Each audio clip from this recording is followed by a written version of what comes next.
Dakta mpenzi mtazamaji, za jioni natumai buheri wa rai sawia nami. Karibu kwenye Kimasomaso. Duniani watu wengi sana hupenda kujihusisha na watu waliofanikiwa, ima wameupasi mtihani, ndoa zao zinanyoka na kadhalika.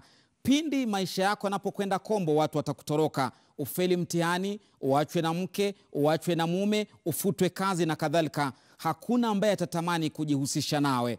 Lakini kunao ambao wamejitokeza na kusema kwamba hewala, ndo mimi niliufeli mtihani lakini nitasema yote. Kunacho kikundi kimoja ambacho kilibuniwa mwaka 2015, wanajiita E-graders, kumaanisha kwamba katika mtihani wao wa KCSE walipata alama E. Wale wajanja pale mtaani na wachokozi wanaita reki, lakini hao wanasema tulipata E na tuko tayari. Sijui ni kwa nini wamejitokeza kusema haya yote, sifahamu. Lakini nachojua ni kwamba waziri wa elimu Balozi Amina Mohamed alijitokeza na kutangaza kwamba hakuna Mkenya atakayebaki nyumbani. Umepata cha, umepata ba, umepata E, wote watakuwa wanapitia ule mpito kutoka darasa la 8, kidato cha 4 hadi kwenda katika vyuo vya ufundi na vyuo vikuu, kumaanisha mpito utakuwa ni 100%. Kwa hivyo leo tutakuwa tunazama zaidi na kulivalia njuga swala zima la watu waliofeli katika maisha na haswa kwenye mitihani. Huo ndo utakao kuwa uhondo kwa saa nzima kutoka sasa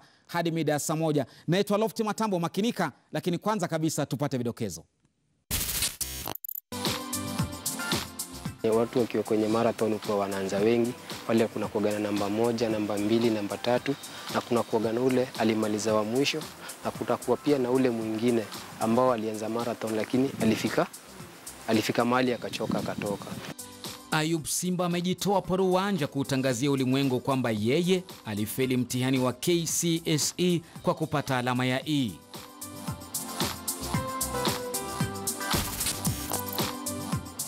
Na mimi naomba zile shule zote zimeandika education is the key to success, wafute watoe kabisa. It's just a contributory factor. Mada kuu leo ni jinsi wa Kenya walivyounda muungano wa watu wa alama ya E katika mtihani wa KCSE. Je, kunayo manufaa ya kujitangaza kwamba ulifeli? Na katika kimbwanga cha wiki, angalia jinsi dereva huyu wa tingatinga anavyojikaza kuyafikia malengo yake. Vikwazo kwake si hoja.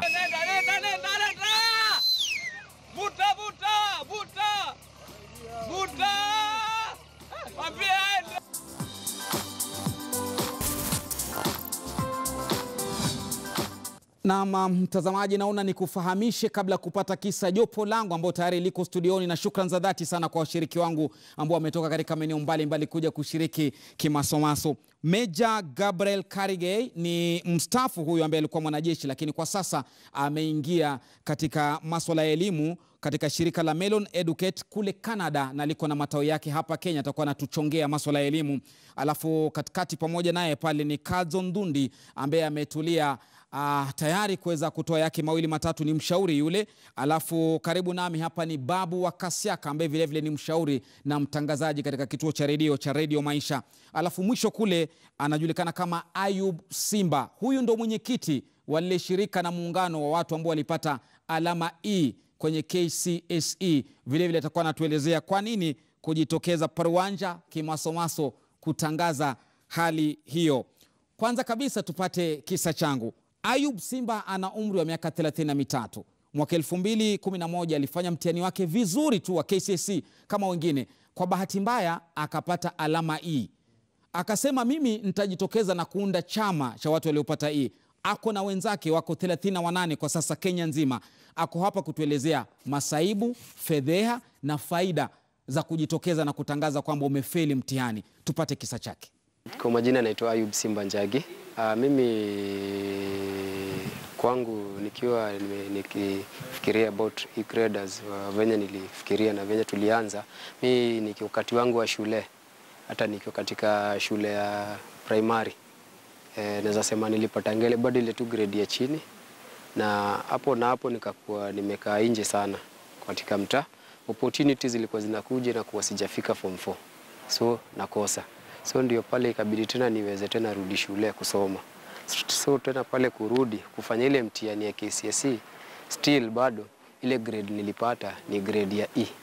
Na mimi after nipate hiyo grade, kitu ya kwanza nilifanya nili accept Juu niliona hiyo ndio nimeipata, na najua pia ama venye ninafahamu ama venye ninajua kupata, niliweza kubali ile grade, na najua hata kama nilifail shule sijafail huku nje.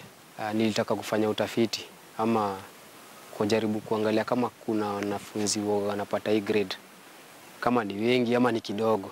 So ndio pale nikakuwa nimeenda katika mtandao najaribu kusearch hii grade zinapatikana ngapi kila mwaka. Ndio nikakuja kuona yenyewe zinapatikana ni mingi. Nilikaa chini nikajaribu pia katika society yetu. Nikuja niona kuna vijana pia wamepata grade ya E. So wale niliwaita tukakaa chini, kawaambia kama tunaweza anza hii, na kitu kwanza tujikubali, tumetoka shule ulipata hii. Pia hata tuko na mtu wa class 3 hapa na tuko na mtu wa class 8 ambao walimaliza na pia kufanya vizuri. So tukaleta vichwa zetu pamoja, tukasemezana kama tunaweza register kikundi ambao ile vijana wanaweza kuwa empowered. Na hiyo kikundi na tulikaa chini tukaipatia jina, tukasema acha tu register, tujite Kenya E-Graders Association. So for 2011 mzazi wangu walikuwa wameaga. So mzazi wangu nasema mama yangu aliaganga nikiwa class 8. Tuko na members ambao wanashona e-ball. Na ni members wengine tuko na ni class 8 liver kufanyaga vizuri wakati wake wa shule. Tuko na mtu alikuwa standard 3. Sasa hao ndio wana train nao wengine mambo ya kushona. Wale wako na interest ya kutaka kushona mipira. Unataka na uingishe sehemu venye umeingisha hiyo ingine. Alafu baadaye unakuja unakata hii uzi. Saizi naweza sema tu wale members tuko saizi ni 38. Lakini tuko na wengi wao hata tutapata kuna msichana mwingine anaogopa kukuja kujitokeza hapa onekana alipata hiki. Lakini tutajua with time hizi vitu zitakuwa ni vizuri. Pia mtu akijikubali ndio hata hapo maisha yako pia inaweza ikabadilika. Kasi hizi pia kwa hiki kikundi tuko na vijana ambao wale pia wanahitaji kuwa rehabilitated. Tumemwandikia barua tukataka hiyo support ya rehabilitation center. Unajua pale itasaidia vijana wengi wale ambao wali lose hope kwa maisha, wanaweza rudi back. So na hiyo pili pia tuliadressia His Excellency Uhuru Kenyatta barua ya tunataka tungependa kukuwa na atupatie container 2 na tangi 2 za maji. Hizo containers zinaweza tumika hapa, zinaweza tumika kama empowerment center za vijana weze jifundisha hizi kazi za mkono. Hata aim yetu kubwa kuregister hii kitu, tunajua government inaweza uaga inawekeza pesa mingi sana kufight, tunapata kufight drugs, kufight crime, kufight hizi vikundi za vijana hizi ndogo, vijana wamejiform. Lakini nasema aim kubwa sana si eti kufight hawa vijana, ni kujua wenyewe katika mtaa kuna vijana ambao maybe walisahaulika mahali wanaweza kuwa empowered aje. So hata hizo do mingi naweza tumika mambo kama empowerment center. Vision yangu naweza spenda, hata mimi naweza nikapenda sana hata ile wakati mimi sitakuwa ati kuna vijana wako pale wamekuwa empowered, ama kuna kijana ama ulibadilisha maisha ya kijana fulani ama vijana fulani, na hao vijana pia wabadilishe maisha ya mwingine. Mimi hata katika hii mtaa mimi nakuanga pia youth leader ambaye alikuwa elected back ile National Youth Council wakiwa na zile election. Vijana mimi have kunichagua mimi ndio nawakilisha bado vijana katika hii mtaa ili kupitia ile National Youth Council mashinani. Still ya pili pia mimi nakuanga voluntary children protection, inakuwa ni CPV, voluntary children protection. Mimi naweza penda at least kwa vijana wote ambao leo wamekalia mtihani na wale ambao hawajakalia wajue system ya education ni kama ya watu wakiwa kwenye marathon. Watu wakiwa kwenye marathon kwa wanaanza wengi, pale kuna kuagana namba 1, namba 2, namba 3, na kuna kuagana ule alimaliza wa mwisho, na kutakuwa pia na ule mwingine ambao alianza marathon lakini alifika mahali akachoka akatoka. So hata education iko hivyo. Education wanafunzi huanza wakiwa wengi, ndio pale utaona kuna namba 1, kuna namba 2, kuna ule wamaliza wa 3 na wakatikati, na kuna ule wa mwisho, na kuna ule ambao aliingia pia shule lakini hakumaliza. So wajua kupata at least ni kuwa akijua education Education si ati utamaanisha tutasenda waambia ati lazima uende shule upite tupate grade mzuri. Education pia inaweza kutumia ile skills uko nayo, pia ni education. Unaweza kuwa good tailor kama vijana ambao tuko naona wanashona ball, hiyo pia it is education, pia ni yeah.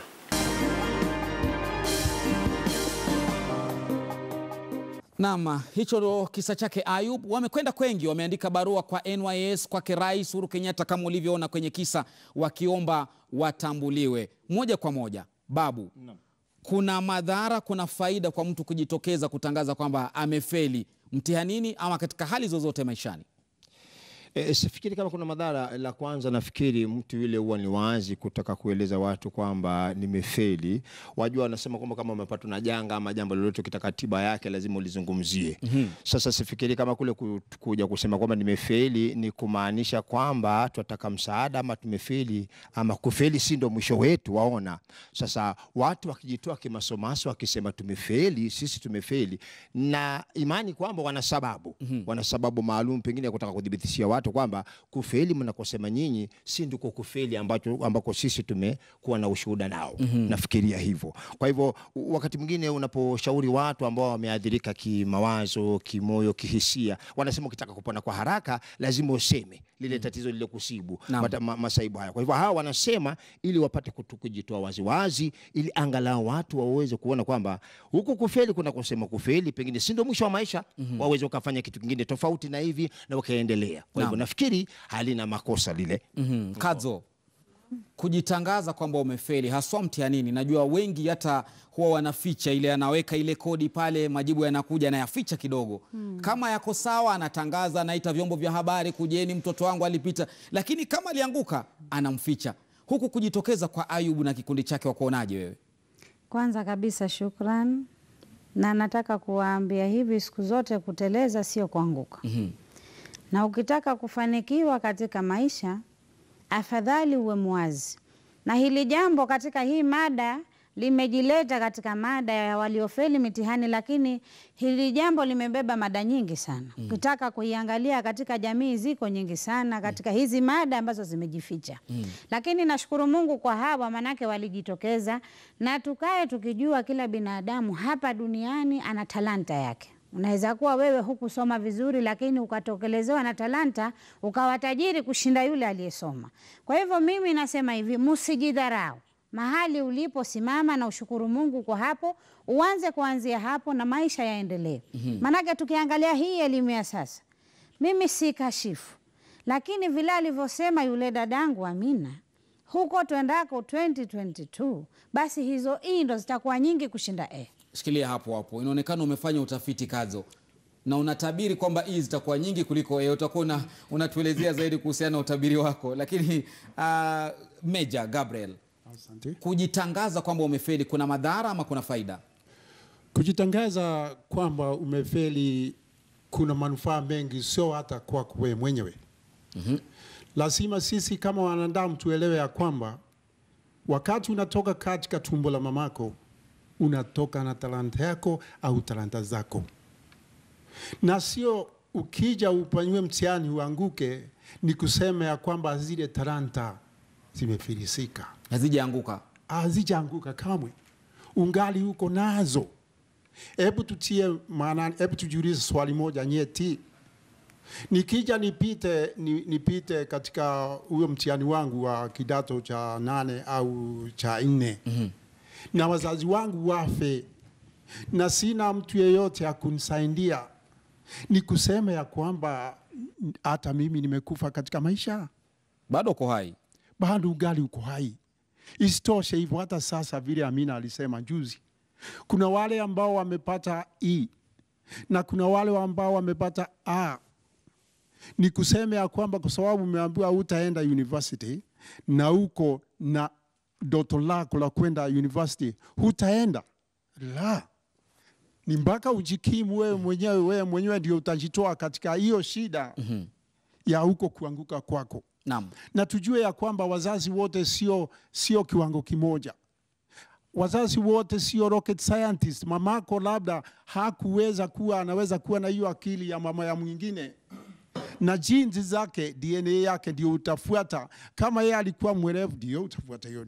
Kama yeye alikuwa yani hawezi kulingana na maumbile yake, hawezi, wewe utaweza kusema kwamba.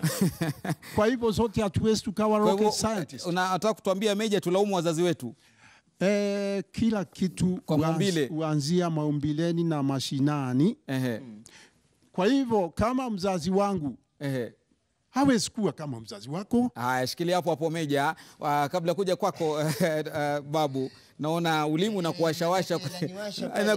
Inakuwashia nini? Ningetaka kusema kidogo, manake mwanzo kabisa Loft tuliangalia neno kufeli. Mimi ninavyoamini hakuna failure katika dunia. Hakuna. Hivi vitu tunavyosema vya kufeli ni mifumo ya elimu iliyoanzishwa na ukoloni. Tukawa na mfumo wa elimu ambao umeanzishwa katika kugrade watu kwamba umepita hisabati, umepita hiki, ili tupate watu ambao wanaweza kufunzwa wakaja wakahudumia serikali zilizopo. Kwa hivyo lazima mfumo mzima uangaliwe, kwa sababu neno faili lenyewe lina unyanyapaa. Lina unyanyapaa. Kwa hivyo hilo neno lazima tuliangalie. Je, kwa kimombo liko na stigma. Mwanadamu ni failure, is a human being failure. Lazima tumwangalie pale mwanadamu akifeli fizikia, akafeli kemia, akafeli jiografia. Huyu mtu ni failure, kashindwa maisha, ama kuna kitu huyu mtu anaweza kufanya. Maana tukiliangalia neno failure, mimi sifikiri kama kuna failure. Hapo. Ayuba, hongera sana kwanza kwa kujitokeza, na naona pale umeshika kikombe hicho. Utakuwa natuelezea kinamaanisha nini labda, lakini kwako mnajiitaje nyie? Mwajiita mlioanguka ama namna gani? Kwa majina mimi ni Ayub Simba Njagi, mimi ndio chairman ama mwenyekiti wa E-Graders. Hapo ningeweza sema E-Graders tu slogan yetu kwanza hapo ni E for excellent. E for excellence. E for excellent. Na hapo nikiweza sema pia kidogo niweza sema system ya education ni kama wale wako kwenye mbio ya marathon. Marathon watu waga wanaanza wakiwa wengi. Kuna ule ambao waga naelekea pale ako kwa marathon but atashindwa kumaliza hiyo. Kuna ule kuwa hapo katikati, kuna ule kuwa wa pili na kuna ule kuwa wa kwanza. Still hata education pia utapata ndio kuna ule wa kwanza, kuna ule wa pili, kuna ule wa mwisho na kuna ule ambao aliingia shule but alishindwa kumaliza. But hapo ningeweza sema E-Graders sisi kwetu ni sio ati tunamaanisha sisi ni mafailure. Personally ikiwa patiana example na mimi. Naam. Mimi nikiwa katika mtaa pale wetu, mimi ni youth leader ambao pia nilielektiwa pia na hawa vijana ambao wale walifanya vizuri katika shule. Ile election ya National Youth Council. Still nikakuja pale nikakuwa nikakuwa mwenyekiti wa E-Graders, na pale mimi kupata ile alama ya E nilienda nikataka kufanya research. Nikakuwa niangalie kunaweza kuwa kuna vijana wako pale nje uko wanapata hii alama ya E. Nikakuwa naenda kwenye mtandao nikaangalia wako, na kila mwaka kila mwaka tunajua ni vijana wengi sana uko wanapata hiyo alama ya E. Kama hii mwaka peke yake tulikuwa na 30,000. Kwa hivyo wale ni wanachama wako na wafuatilia wale. Hutaki wapotee kabisa. Sitaki wapotee. Wale ni vijana ambao wanaweza kuja pia wakue. Tunaweza kuwa tukiongea vision 2030 but kuna generation nyingine iko pale. Hatujui inaelekea wapi, hatujui wanaweza saidikaje. Naam. Juu nikakuja nikakufanya utafiti wangu hata na Kenya na nchi za nje. Kuja kuangalia hata nchi za nje, Marekani yenyewe. Ukiangalia school dropouts na school failures kila mwaka wanakuanga ni 1200. Hii inamaanisha kwa siku watoto drop out 7000 kwa siku. So unaona utafiti wa kule inaonyesha 75% kule ni wale hujihusisha na ile mambo ile mambo ile hujihusisha na uhalifu nini. Sasa ukikuja ukiangalia Marekani ile ni nchi inajiweza. Sasa ukija uangalia hapa Kenya peke yake, ukishikanisha school dropouts na school failures kila mwaka peke yake. Lakini naona umetumia neno school failure na umesema nyinyi si failure. Mbona tena Ayub? Unajua unatuchanganya. Hapana, tuchanganani. Ukiangalia school pale nje unajua kuna watu kuna toka pale wanaona wanawaita hivyo. Wanaita failure. Hata wenye wanatutazama watu watasema hawa ni failures. Unajua binadamu wako tofauti. Kuna wale ambao watasema sisi tunaamini sisi si failures. Kuna ule wako pale ataona hawa ni failures. Kwa hivyo kwa kutumia maneno mawili au matatu utasema nyinyi ni school what? Nyinyi school utajitaje? Ukiambiwa jitambulishe mtasema nyinyi school nini? Pale kujitambulisha pale itakuwa ni tukiweza sema pale itakuwa unajua pale tuko na Kuna wale ambao ndio wakiwa kwenye skuli hawashiki vitu haraka. Ama nikusaidie, manake naona pale kwa muungano wenu umejiita e-graders. Yeah. Kwa hivyo mtataka muitwe vile. Tutaka tuitwe vile. Hiyo jina haiwezi badilika. Msitwe failures. Tusitwe failure, ile ni e-graders na ni E for excellent. Yeah. Na kabla kurudi kwa jopo langu, ni madhara gani umeyapata kwa kujitokeza? Najua kuna fedheha, manake ukisimama pale na mtu amepata A, ambaye mko mtaani pamoja, unajihisi vipi ulipojitokeza, huku hofia kwamba utadharauliwa, mtafuata fedheha na kadhalika? Personally ningesema ile kujitokeza, kuna wale ambao walisema tumefanya jambo nzuri, kuna wale ambao pia wako pale tu mashindano tuna nyinyi mnajitokeza vipi? Unajua hata hapo awali kulikuwa mtu kujitokeza kusema mimi niko positive, ilikuwa ngumu. Naam. Saa hizi tunajua at least ndio uweze saidika hata harakati ya maisha yako pia. Vizuri upojitokeza na ujikubali pia venye huko. Safi kabisa. Kadzo, swala amelitoa pale la kwamba hao ni E for excellence. Na wengine wanasema saa zingine si vizuri kuweza kupaka mate tatizo kama lipo, kama ni E ni E. Wewe unasemaje ukihusisha jinsi alivyozungumza na matatizo mengine katika jamii ambayo wengi tunajitokeza lakini tunayapaka mafuta? Uzuri kwanza kabisa walijikubali. Na kama ni kijiko kiite kijiko. Naam.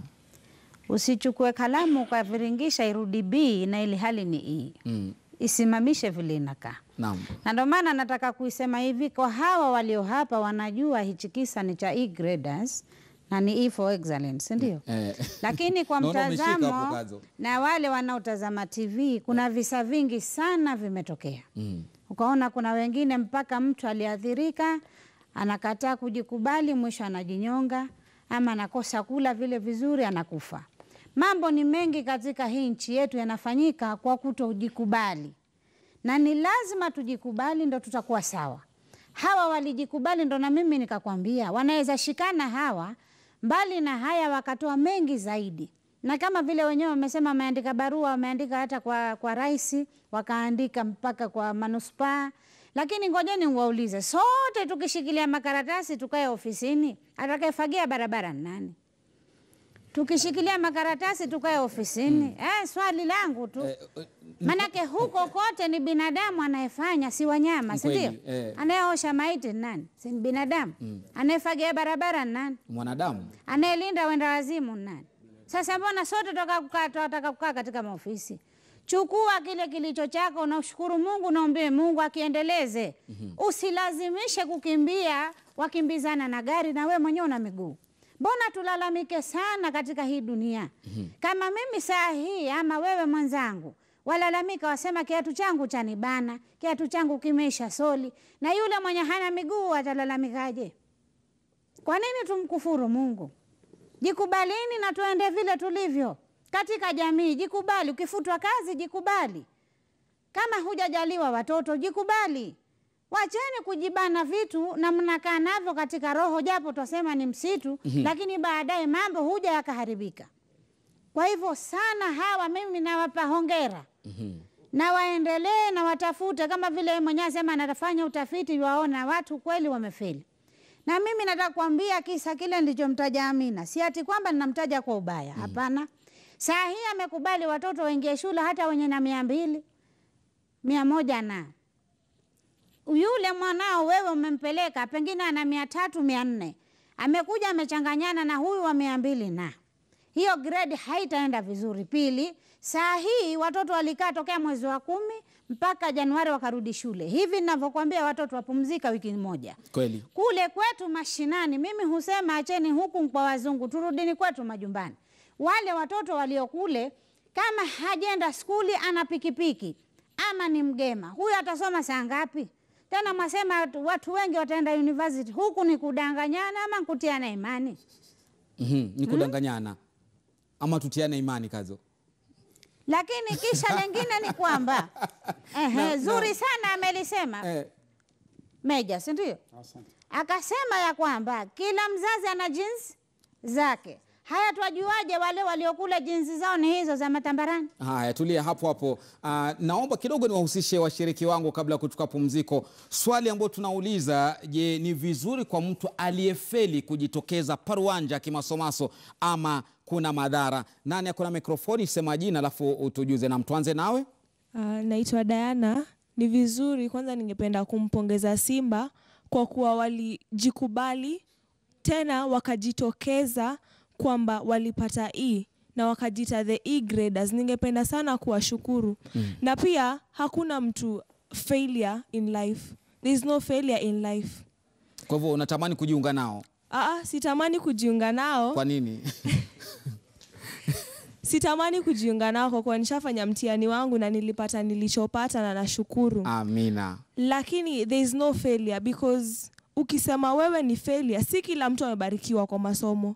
Kuna wale waliobarikiwa kwa masomo, kuna wale ambao wana talanta zao, na ndio maana si kila mtu anafanya kazi kwa ofisi, si kila mtu daktari, na si kila mtu mwalimu. Kuna wale ambao wanashona viatu, kuna wale ambao wanafagia kama vile Kadzo alivyosema. Kwa hivyo nawashukuru kwa kujitokeza. Teremsha microphone hapa chini, nimeona mkono kwa huyu bwana ambaye ametuvalia combat moja. Naam, tupe jina lako alafu tueleze maoni yako. Kwa jina langu mimi naitwa Ezekiel Lubini, na katika maisha ile kitu tunaweza sema katika maisha, huwezi sema ya kwamba ati wewe ni failure ama ulikuwa chini, ati uko chini. Usikubali kusema ya kwamba uko chini. Kwa hivyo nikiunga ndugu yangu na kusema ya kwamba kuna watu ambaye sasa singine example, mimi mwenyewe ambaye niko hapa hivi. Na ninaweza chipeana mfano kama mimi mwenyewe. Katika maisha niliposaliwa mbele si kwenda shule. Na mbali niliingia darasani. Nilipoingia darasani nikaingia darasa la 3 peke yake na sikumalizia. Ukaacha darasa la 3? Nikaachia hapo. Lakini katika maisha siwezi sema ya kwamba nilifeli kwa sababu sikuenda shule. Niko katikati ya wale ambao wamefika form 4 ama darasa la 8. Kwa hivyo ninaweza sema ya kwamba kutofanikiwa maishani huwezi sema ulifeli ama uchafanikiwa. Sema umefanikiwa, lakini mbele inakuja. Kile kidogo uko nacho, tumainia hicho kitaweza kuwa kikubwa. Uko na ufanisi gani sasa tangu ulipoacha darasa la 3? Umepata ufanisi gani maishani kufikia sasa? Katika ufanisi ambao ninaweza sema uende kwa sababu ukiangalia hiki kifaa ambacho niko hapa nacho. Naona mpira, karibu nikuulize, wataka kucheza mpira hapa mbele ama namna gani? Ninaweza sema ya kwamba katika wale ambao wamesoma uende ikawa wanafanya hii kazi. Wanapiga mpira, wanacheza mpira. Haya, kukitengeneza hiki kifaa ya kwamba kiko na ujuzi wake. Kwa hivyo unaunda huo mpira wewe? Mpira jinsi ulivyo umeunda wewe? Umeunda namna gani kufikia hapo? Kuna jinsi ambavyo tunaitumia katika kimaterial na katika kuijenga. Kwa hivyo mpira unashona ukisha katika mpira, ama mwenyewe unaanza kutoka mwanzo kabisa, ngozi, manake naona rangi, kila kitu. Unaufanya namna gani? Huu mpira wakati ninapotaka kujenga ni lazima ninunue material. Material lazima uweke kule ndani. Kuna vitu ambavyo tumejenga navyo, kuna nguo ambayo tunanunua na tunatumia chemical fulani ambayo inaitwa latex. Latex ni kitu ambayo ya kushika ile nguo ya ndani ishike hiyo ngozi. Ikishashika hiyo ngozi, kuna kitu ambayo inaitwa mashini ya kukata. Hiyo mashini ya kukata hizo pieces, kuna jinsi ambavyo inakata na kutoboa mashimo. Alafu baadaye unachukua uzi, unaitengeneza vizuri, unaanza kukaa chini na kukaa kwa meza, unaanza kuijenga na mikono zako. Kwa hivyo ngozi ni ya ng'ombe, ni ya mbuzi? Ngozi ni ya ng'ombe. Ng'ombe? Pale Bama pale unakwenda unachukua ngozi? Kuna pale penye tumetoka kunaitwa Kariobangi Light Industry. Kuna hiyo ngozi inauzwa kule. Hata mashini pia iko kule, tunatumia jinsi ya kukata mashini na inalipwa. Kwa hivyo uko na kiwanda ama unatengenezea tu kwa nyumba? Unaweza kata na utengenezee kwa nyumba. Wewe unafanyaje? Mimi nanunua naenda kutengenezea kuna mahali tumejiunga na Simba. Kuna kile ofisi ambayo tumepewa. Na kijana ambaye tumepatiwa hiyo ofisi ambayo inaitwa Creators Association, ambao ndio tunajengea hapo hizo mpira na wenzetu. Kwa hivyo huu ni mradi mmoja wa wale e-graders? Kwa nyumba mnajiundia mpira unafika kama huu? Inafika kama huo. Nafikiri nichukulie pumziko hapo tu kwenye huu mpira ambao, iwapo unafikiria mtu asipofika darasa la 8 kidato cha 4 ameanguka, wewe ndio umefeli. Manake huu bwana alifika darasa la 3, lakini huu mpira ameuanza kutoka 0 chini, ameunda paka mimi naweza kupiga 2-3 kupepeta. Nachukua pumziko fupi, usiondoke na rejea muda si mrefu tutakuwa tunazama katika mfumo wa elimu wa Kenya kuangalia watu wanaosemekana wamefeli wana nafasi gani katika jamii. Ni Kimasomaso.